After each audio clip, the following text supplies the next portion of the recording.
original and appellate jurisdiction of High Court. Let us see, the functions of High Court. Okay, so mostly, the appellate and original jurisdiction itself becomes the functions of High Court. So what are the functions of High Court? So like, the functions of High Court are classified into, under original and appellate or appeal, things.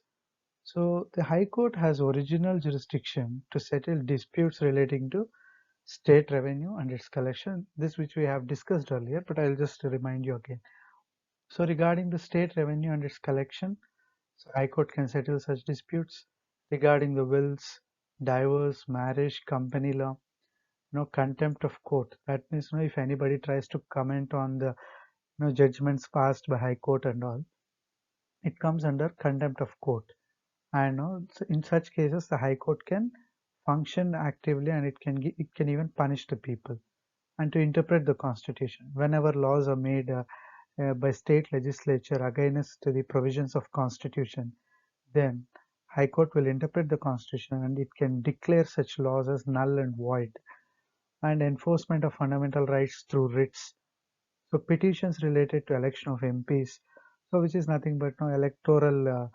So if anybody has some cheated the election commission and submitted wrong kind of affidavits and all, during such time, such election petitions also will be taken as a dispute. The High Court will try to resolve such disputes.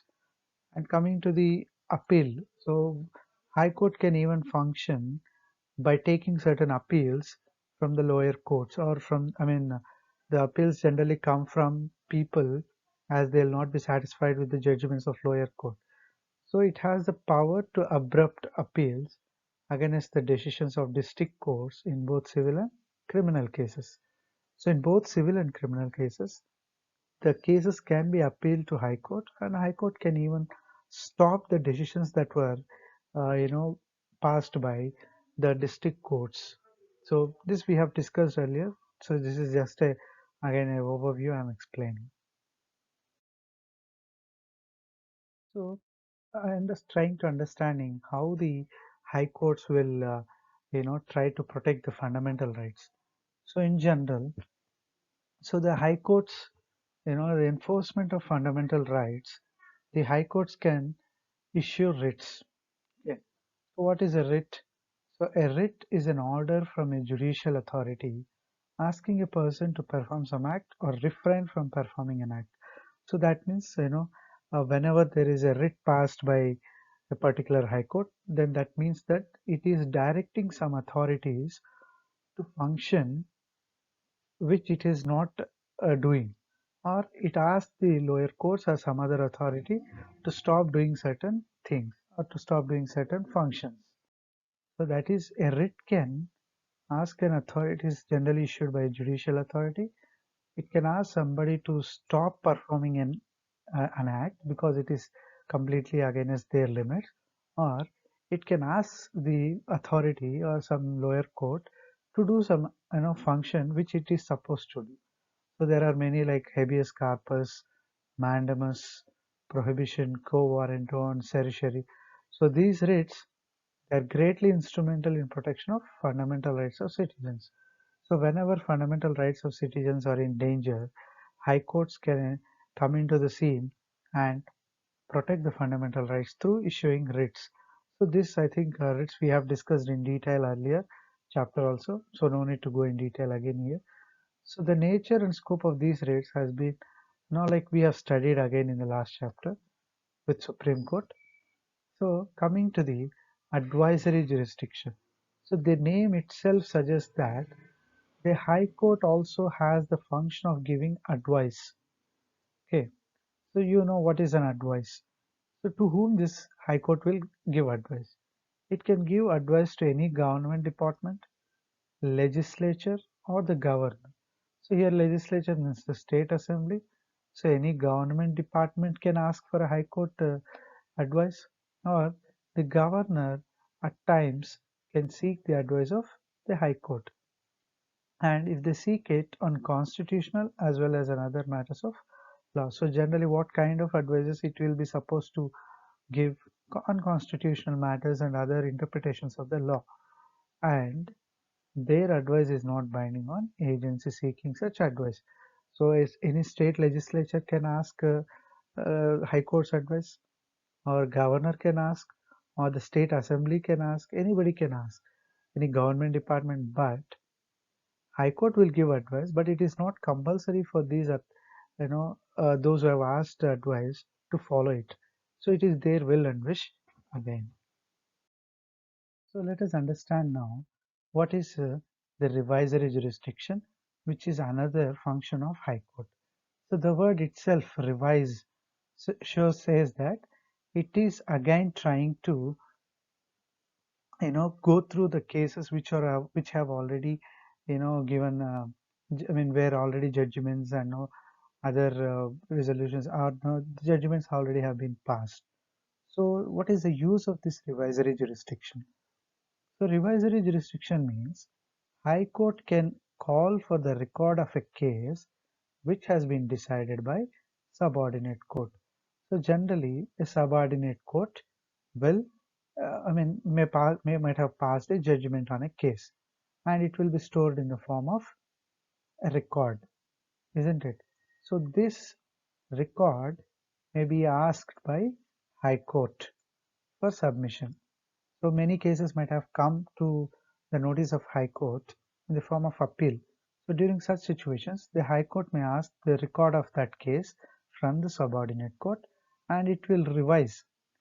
I know during that revision, if the High Court feels that subordinate court has exercised a jurisdiction not vested in it, that means when the High Court takes up the case from lower court and when it goes through that case, if it understands that the lower court or district court has crossed its limit of functioning, or it has not followed proper procedure. So generally there should be some procedure followed whenever a case is being judged. And if High Court feels that that procedure is not followed, therefore in such situation the High Court can review the case so and take appropriate action on it. So there is some error already in that case. So now what High Court will do, so it will try to take appropriate action, and taking that appropriate action on the error committed by a lower court is known as revisory jurisdiction of High Court. So when do you think this revisory jurisdiction is applicable? It is applicable in the following cases. So injustice or error of law. So that means somebody has been given injustice, not wantedly, might be the lower court, the judge might have interpreted the law, in a wrong way. So during such situations, and violation of principles of natural justice. So here, what do you mean by principles of natural justice? So here, natural justice means generally whenever the judges hear the cases which come before them, they should have the ability to understand, what is the situation occurred in that particular case. So they must be in a free and fair manner to understand. They should not have a partial look. They must be only thinking in a fair manner in giving the justice. So such kind of thinking of judges come under principles of natural justice.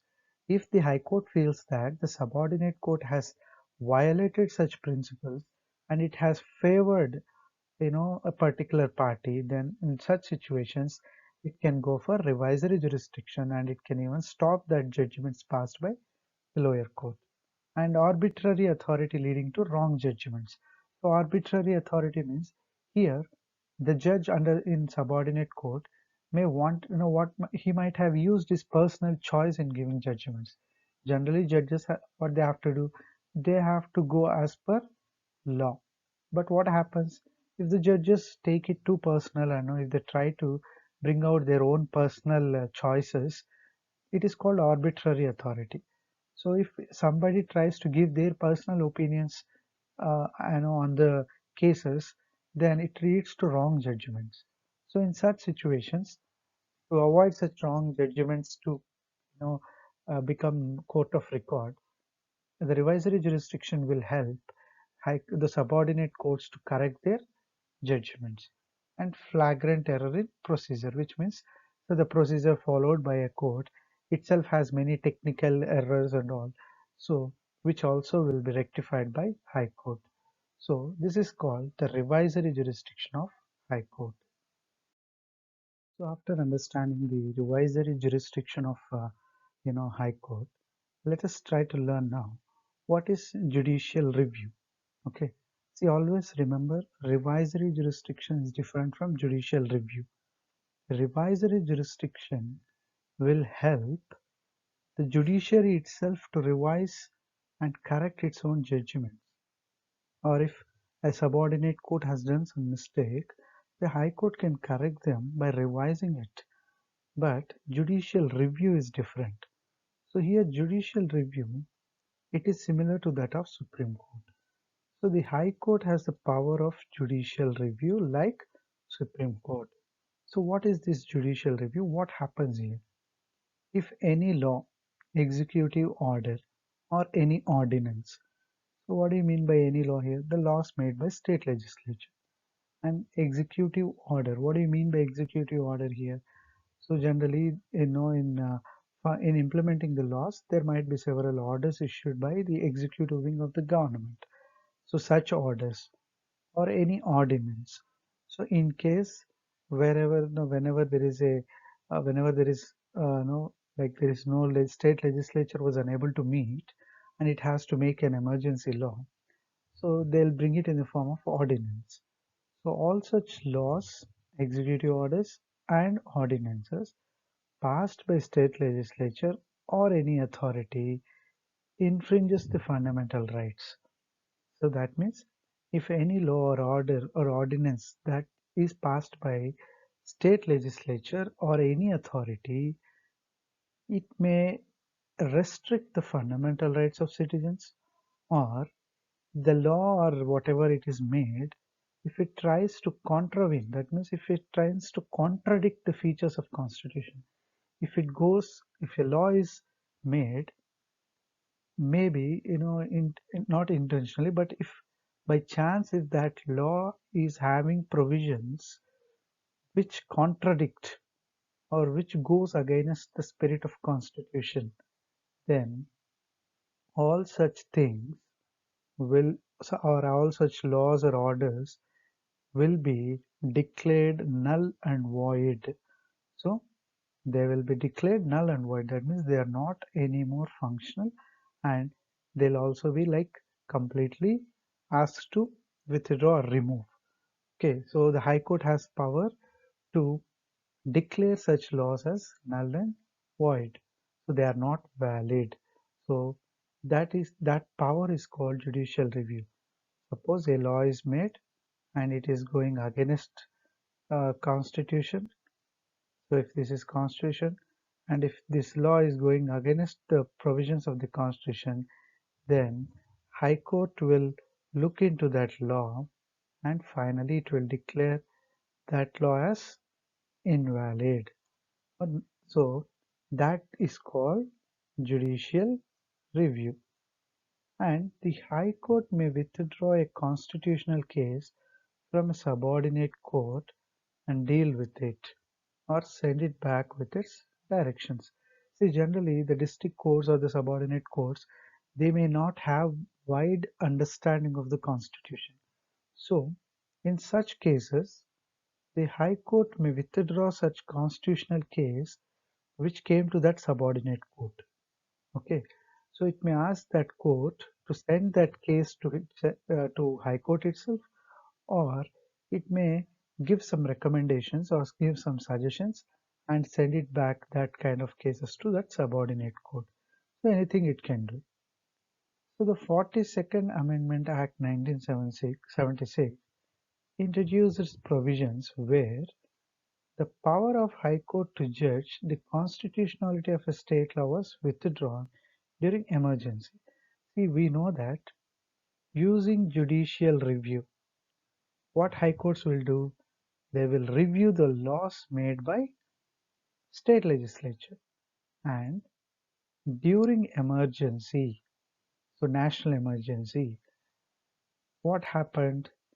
By bringing 42nd Amendment Act to Constitution, the Parliament has removed the judicial review power of high courts on the laws made by states.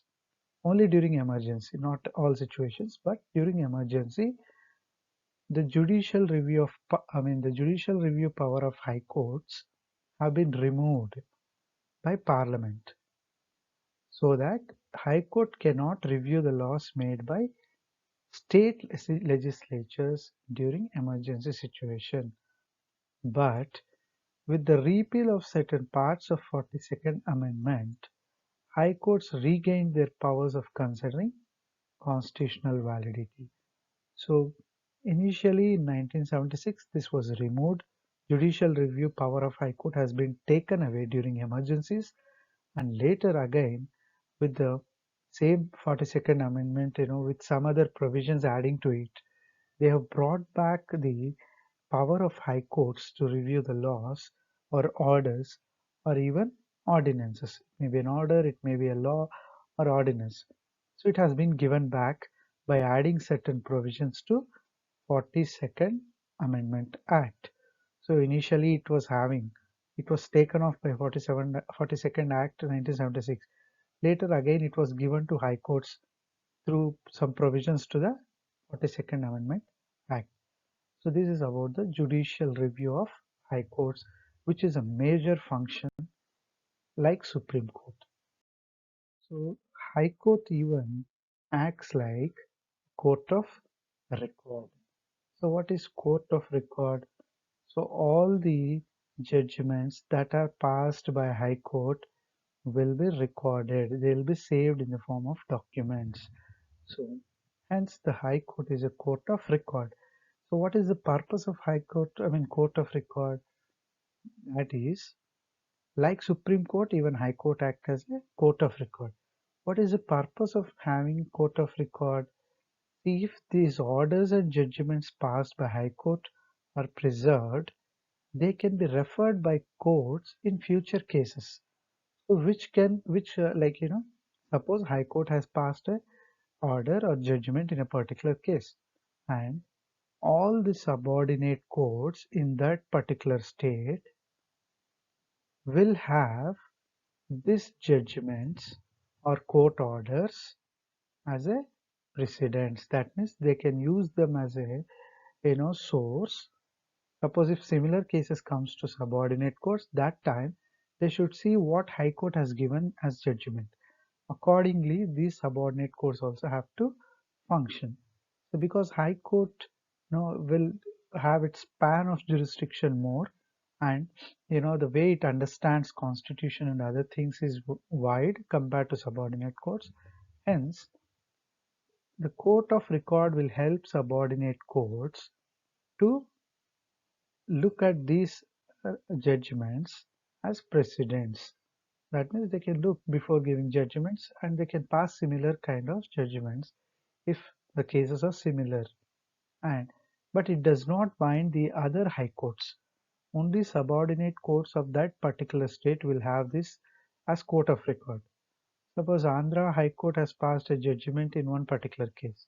It is not binding on Karnataka's High Court to pass similar judgment on the judge. They cannot take the Andhra High Court judgment copy and look it as a precedent. Only the subordinate courts of Andhra Pradesh will look such cases as precedents. But if it is really very significant case, if it's a very important, a landmark kind of case that was passed by a particular high court, then even other high courts can refer those judgment as precedent. But it is not compulsory as per the regulations. Only if the high court has given, one particular state high court has given a landmark judgment in a particular case, then other high courts may take it as a proof, or no, they may take it as a as it is a significant case, they may take it as a precedent. Otherwise, no need to take them. Only the subordinate courts of that state high court they must and should use that as a precedent, or they must use that order as a copy before they pass the judgment. So the High Court can punish anyone who commits a contempt of its orders. So what do you mean by contempt of order? Suppose if the High Court passes a judgment and if somebody is not implementing that judgment, or if somebody comments on the judgments of court, or if they comment the judges of the court, then they all come under contempt of its orders, contempt of court. So the court can that they can punish such people who has who has done that contempt of court. So this is about court of a record with reference to high courts. So now let us try to understand the other functions of high courts. So under the other functions of high courts, let us see what is high court's power of superintendence. See, what do you mean by superintendence here? It means supervision. It acts as the High Court acts as an authority, a highest authority in state to supervise all the other courts under its jurisdiction or within the territory of the state. So the Constitution provides for superintendence of every High Court over all courts and tribunals throughout the territories under its jurisdiction. So Constitution has given authority for all the High Courts. Okay, suppose this is High Court and there will be many districts in a particular state and many district courts.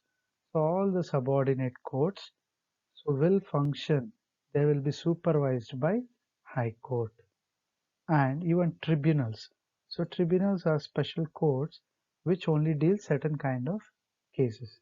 So like water issues between states or many other such things. So these tribunals are also under the supervision of High Court. So both the subordinate courts and tribunals, they will be under the supervision of High Court. So Constitution has given such power to High Courts and not with other states, only within the limits of the state territorial jurisdiction. So not with the other states, only the states which is the High Court is having jurisdiction. So what it will do? Supervision means what? What exactly they will supervise? It may ask for call for returns from such courts. So that means if the lower court has functioned beyond its jurisdiction or if it has crossed the limit of its jurisdiction, the High Court may call such cases return to High Court. So call for return means they can ask that cases from that lower courts to transfer to the High Court. Make and issue general rules and prescribe forms regulating the practice and proceedings of such courts. So the High Court of a state itself will issue some rules, prescribes what kind of practices the lower courts have to make, proceedings, what kind of things they can do in the in a lower court, how they should take up cases. All such proceedings and all will be issued by generally the High Court and prescribe forms in which books, entries, and accounts shall be kept by officers of such court. So I said that this is a court of record, right? So High Court is a court of record.